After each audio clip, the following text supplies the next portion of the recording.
በየመን አርባ ጂኒ የሚባል ነገር አለ። አርባ ጂኒ ማለት 40 ሰይጣን ማለት ነው። 40 ሰይጣን ለምን ተባለ? ምንድን ነው 40 ሰይጣን ያስባለው? ሰይጣኑስ ምን ሰርቶ ነው? የአርባውን ሰይጣን ታሪክ ለመከታተል ሞክሩ። እኔም እንግዲህ ጥናት ያረኩበትን ጠይቄም አረጋግጬ የጻፍኩትን እነሆ ብያችኋለሁ። እነሆ 40 ጂኒ ወይንም 40 ሰይጣን። በየመኔዎቹ ዘንድ ዮም አሰል ዮም በሰል የሚሉትን አባባል ልጠቀምበት ፈለጉ። ሕይወት አንድ ቀን ማር አንድ ቀን ሽንኩርት ናት እንደማለት ነው።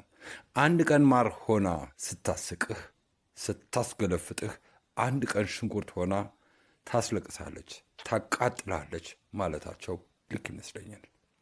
የመን ያለ ሀበሻ አስቂኝና አሳዛኝ ተፈራራቂ የህይወት ገጠመኝ አሳልፏል። ማርም ሽንኩርትም የሆነባቸው ሞልተዋል።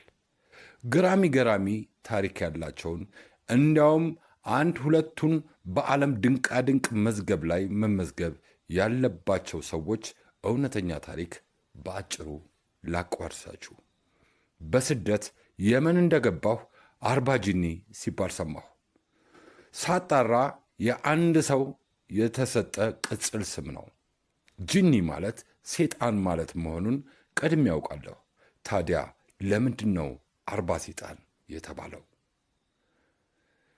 ይህን ጥያቄ ውስጤ መጠየቁ አይቀርም። የእናንተም ውስጥ እስካሁን መጠየቁ አይቀርም። ስለ እሱ የሰማሁትን አሰባስቤ ይዣለሁ። ይህን ሰው ለማግኘት ካሰብኩ ዋላ አደራልኩ። የሠራው ሥራ ተብሎ ሲወራ በጣም ይጋነንለታል። በቃ የተንኮለኞች አባት የሰይጣን ደቀ መዝሙር ተደርጎ ይወራለታል። ልክ እንደ አለቃ ገብረሃና ቀልዶች ሁሉ ተሰብስበው ለእሱ ተሰጥተዋል። የመን ውስጥ የተንኮል አይነቶች ተሰብስበው ሌላው የሠራቸው ተንኮሎች በሙሉ እሱ እንደሠራቸው ተደርገው ተጋነው ይወራሉ። ይህን ስል ግን እሱም የዋዛ ነው ማለት አይደለም። ከይሲ የሚለው ቃል አይገልጸውም። እውነትም 40 ጂኒ መባሉ ትክክል ነው ያስብላል። ደግና የደግ መጨረሻ ነው። ለምኖም አጭበርብሮም የተቸገረ ይረዳል፣ የታመመ ያሳክማል። ለምኖ ገንዘብ አሰባስቦ ያሳከማቸው፣ ወደ ሀገር መግቢያ አጥተው እንዲገቡ ያደረጋቸው ብዙ ናቸው። ስለ እሱ የሰማሁት እውነት የማይመስሉ ታሪኮችን ከራሱ አንደበት ሰምቼ ለማወቅ ጓጓሁ። እንደ ተመኘኋት አገኘኋት የሚለውን ያስቀነቀነኝ ቀን ከቀናቶች ገጥሞ አገኘሁት። ሰው ባይሰማውም ያሰብኩት ተሳካ ያለንኩት ደረሰ የሚለውን በውስጤ ያቀነቀንኩት በዛ ገጠመኝ ነው። የመን ሰንዓ ከተማ ውስጥ 5 ትላልቅ የአበሻ ሆቴሎች አሉ። አነስተኛና ጥቃቅኖች ሌሎችም ቢኖሩ ለማለት ያህል ነው። አንዱ 4 ኪሎ ይባላል። 4 ኪሎ የሰፈሬን ስያሜ ስለዚህ የያዘ መሰለኝ እወደዋለሁ። እዛ ሆቴልም አዘውትራለሁ። አንድ ቀን በጠዋት ቁርስ ለመብላት ከአንድ ጓደኛዬ ጋር አንድ ጠረጴዛ ላይ ተሰይመናል። ጠቆር ያለ ብዬ ያሰማምረዋለሁ። ድብን ያለ ጥቁር ረጅም ቁመናውን ደስ የሚል ሰው፣ ፈገግታው የለበጣ ይመስላል። በነፃ ፈገግታውን ቸረውን ገባ። ገና ጠዋት ቢሆንም ጫቱ አፉ ሞልቶታል። መሙላት ብቻም አይደለ፣ ተርፎ ተትረፍርፎ ተዝረክርኮ ሲያወራ እሳት ላይ እንዳለ የማሽላ ፈንዲሻ ይፈነጣጥቃል። ሐረሮች ኢጃባና እንደሚሉት መሆኑ ነው። ኢጃባና ወደ ጅማ ሲኬድ ደግሞ አንዴ ወደ ጅማ ገጠር ውስጥ በሄድኩበት ጊዜ ሆዱ በና ብለው በጠዋት ሲቅሙ አጋጥሞኛል። ኦሮምኛ የማትችሉ ፍቺውን ቋንቋውን ከሚችሉ ሰዎች ጠይቁ። ይሄን ፈትቼ አላስቃችሁም። አፉ በጫት ተሞልቶ ምን ሊያደርገው እንደሆነ እንጃ፣ ብቻ መስከረም ቁርስ ምናምን ደርሷል አለ። እንዴት አባቱ ድምፁ ያምራል አልኩ በውስጤ። መስከረም የምትባለው የምግብ ቤቱ ሰራተኛ ፍርፍር መድረሱን አበሰረችው። እሽ እንጀራ በእንጀራ ልውስ አልፈልግም። ፍርፍር ትላለች እንዴ? አታፍሪም? ራሱን በራሱ እኔ እሱን ሽሽት ፓስፖርት አውጥቼ ቪዛ ብዬ በኤርፖርት ስገባ እሱ ፓስፖርት አላለ ቪዛ አላለ። ቀድሞኝ እዚህ የመን አገኘሁት። ሲያስጠላ ትሽ። ትንሽ ፈገግ አስባለኝ እንጂ ብዙም አላሳቀኝም። እንጀራን በመናገሩ ቂም ይዤበት ይሁን እንጃ ሌላ ጆሮዬን የቆፈረ ድምፅ ትኩረቴን ሳበው። መስከረም ከት ብላ ስቃ 40 ጂኒ አለች በቀልድ። ለእኔ ግን የምስራች እንደማለት ነው የሆነልኝ። ስፈልገው የነበረው ሰው መሆኑን አበሰረችኝ። ይሄ ነው ማለት ነው 40 ጂኒ? አቤት ደስታዬ! እውነትም ሴጣን ይመስላል። ግን ሴጣን ጥቁር ነው ያለው ማን ነው? ነጮች ናቸው ሴጣንን አፍሪካዊ ያደረጉት አይደል? ይህ ሐሳብ ከውስጤ ለሁልጊዜም እንዲወጣ ተመኘሁ። ሴጣንን ጥቁር ማለቴ ነው። 40 ጂኒ የሚሉህ አንተ ነህ አልኩት። ንጣትን ጥሎ ቅላትን ባስተናገደ አይኑ አተኮረብኝ። የአይኑ ቅላት ተኝቶ ያደረ አያስመስለውም። ፍጥጥ ብሎ ሲያይ ግን ያስፈራል። ፈገግ ሲል ጥርሱ ላይ የተለጎደው ጫት ታየኝ።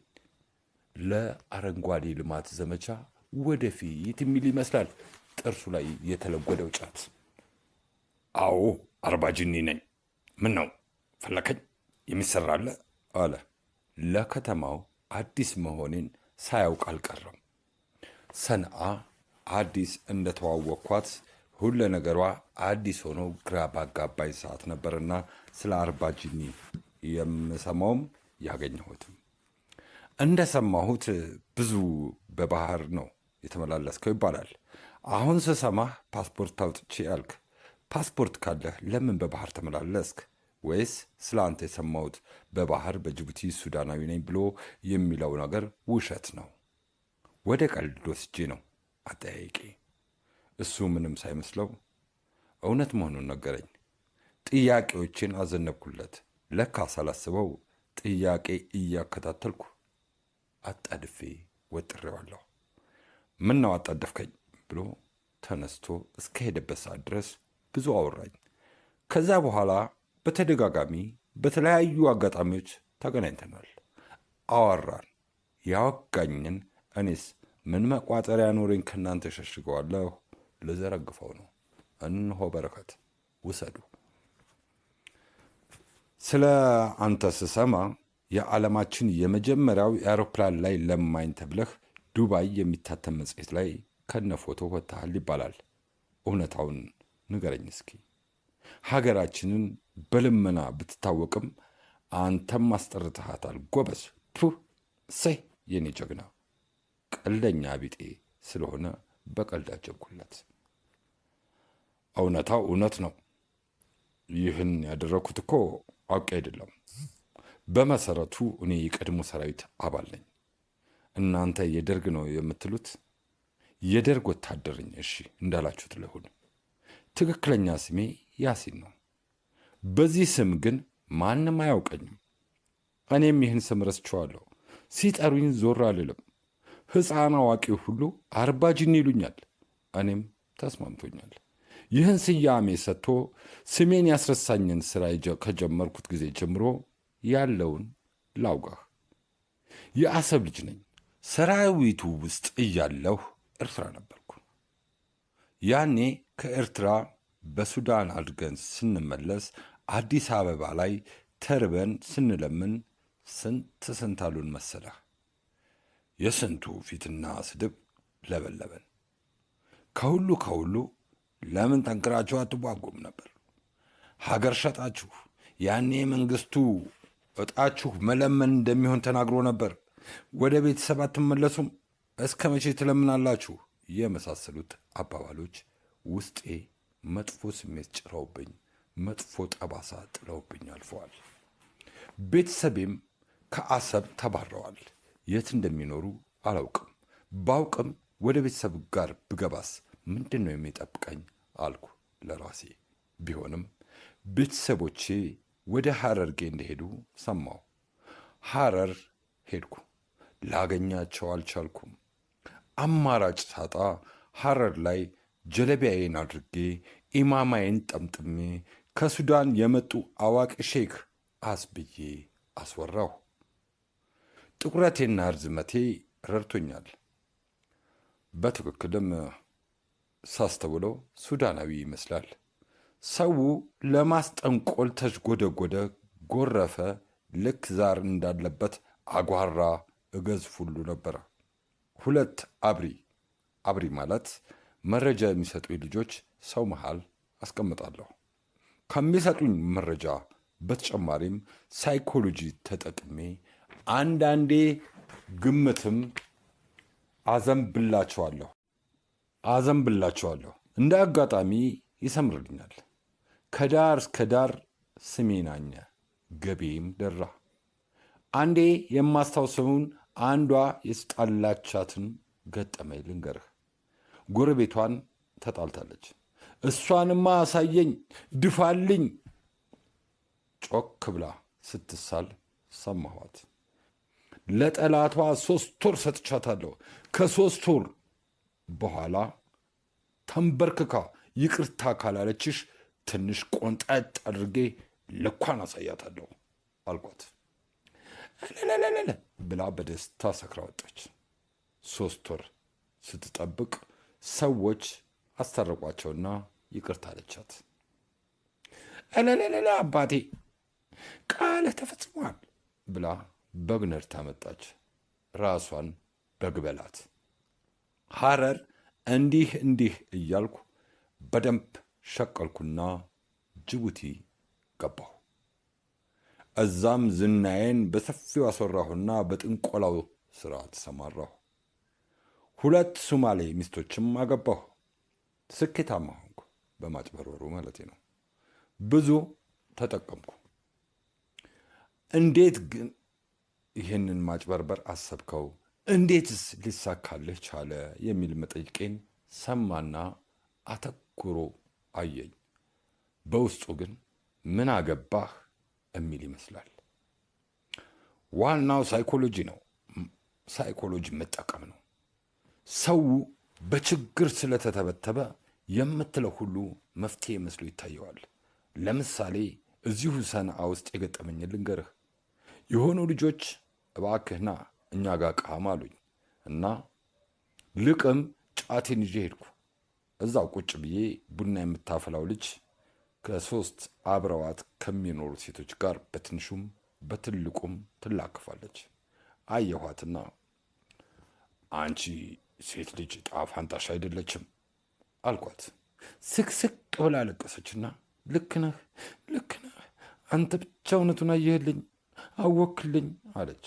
አስብ፣ ያለነው 2 ወንዶች ነን። ከኛ አልተጣላችም፣ ከሴቶቹ ተጣላች። ምን ማስረጃ ያስፈልገዋል? ያየሁትን ነገርኳት። ይሄ ጥንቆላም ግምትም ሳይኮሎጂም አይደለም። አንድ የጠንቋይ ስላሉኝ አመነችኝ። ሁሉም ስራዬ እንዲሁ ነው። ያች ሴት ልጅ ዕጣ ፋንታሽ አይደለም ብሎ ያስለቀሳት ልጅ አንድ ፎቅ ላይ ጎረቤት ሆና ስትኖር የወንድሜም ሞት ተነግሮኝ ለቅሶ ሊደርስ መጥቶ የእሷ ታሪክ መሆኑን ነግራ አስቃናለች። የአውሮፕላን ላይ ልመናውን ታሪክ እንዲያወራልኝ ፈለኩኝ።